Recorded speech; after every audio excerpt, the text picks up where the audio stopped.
রাজমার তরকারি। এটি অত্যন্ত সুস্বাদু খাবার।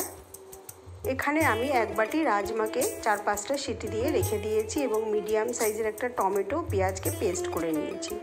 কড়াই গরম বসিয়ে তাতে 1.5 চামচের মতন তেল দিয়ে দিলাম। তেলটা গরম হয়ে গেলে 1 চামচের মতন আমি গোটা জিরে ফোড়নে দেব। এবার আমি একটা শুকনো লঙ্কা ও তেজপাতাও ফোড়নে দেব। দিয়ে এটাকে একটু নাড়াচাড়া করে নিয়ে আমি একটু ভাজা ভাজা হয়ে এলে পর আগে থেকে পেস্ট করে রাখা টমেটো ও পেঁয়াজটাকে এর মধ্যে আমি দিয়ে দেব।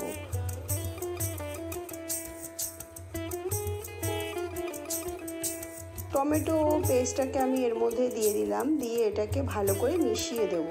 একটু ভাজা করে নেব যাতে পেঁয়াজের গন্ধটা চলে যায়।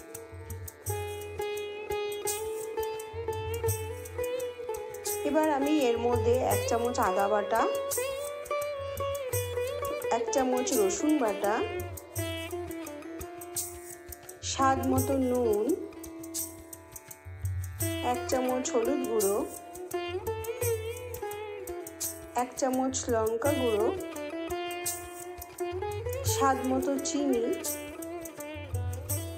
1 চামচ জিরে গুঁড়ো, এগুলো দিয়ে এবার ভালো করে আমি মিশিয়ে দেব। এখানে আপনারা যদি চান চিনি ব্যবহার নাও করতে পারেন, কিন্তু এটাই চিনি দিলে এর স্বাদটা আরও ভালো লাগে।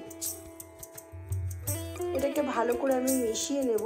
যখন এটা ভালোভাবে ভাজা হয়ে যাবে এবং আদা রসুনের কাঁচা গন্ধটা চলে যাবে, তখন আমি এর মধ্যে আগে থেকে সেদ্ধ করে রাখা রাজমাটা দিয়ে দেব। আমি যেহেতু এখানে কম তেলে রান্না করেছি, তাই এখানে তেল বেরোনোর কোনো ব্যাপার নেই, মশলাটা ভাজা হয়ে গেছে আমার।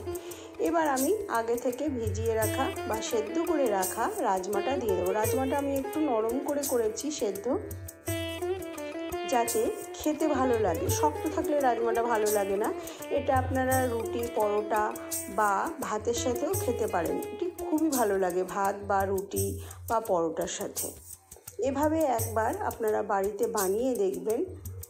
বানানোর অনুরোধ রইল। যদি ভালো লাগে তাহলে আমার পাশে থাকবেন। এবার আমি এতে পরিমাণ মতো জল দিয়ে দিলাম। জল দিয়ে ভালো করে মিশিয়ে দিলাম। ভালো করে সমস্ত উপকরণগুলো মেশানো হয়ে গেল। দিয়ে এবার আমি গ্যাসটাকে স্লো করে দেবো। এতক্ষণ আমার গ্যাসটা মিডিয়াম ছিল। লো ফ্লেমে করে ঢাকা দিয়ে রাখলাম। যেহেতু আমার রাজমাটা সেদ্ধ ছিল, তাই বেশিক্ষণ রাখবো না। আমি 5 মিনিটের মতো রেখে এবার উপর থেকে ঢাকা খুলে উপর থেকে গরম মশলার গুঁড়ো ছড়িয়ে দিলাম। দিয়ে আবার একটু মিশিয়ে দেবো। দিয়ে এবার আমি উপর থেকে 2-3 চামচের মতন ক্রিম দিয়ে দিলাম। ক্রিম দিলে এর টেস্টটা আরও ভালো লাগে খেতে। দিয়ে এবার ভালো করে আবার মিশিয়ে দেব। এর রঙটা পুরোপুরি পাল্টে গেল। এটা দেখতে যেমন সুন্দর হয়, খেতেও খুবই সুন্দর। এবার আমি উপর থেকে একটু কসুরি মেথি দিয়ে দিচ্ছি, যাতে গন্ধটা আরও সুন্দর হয়।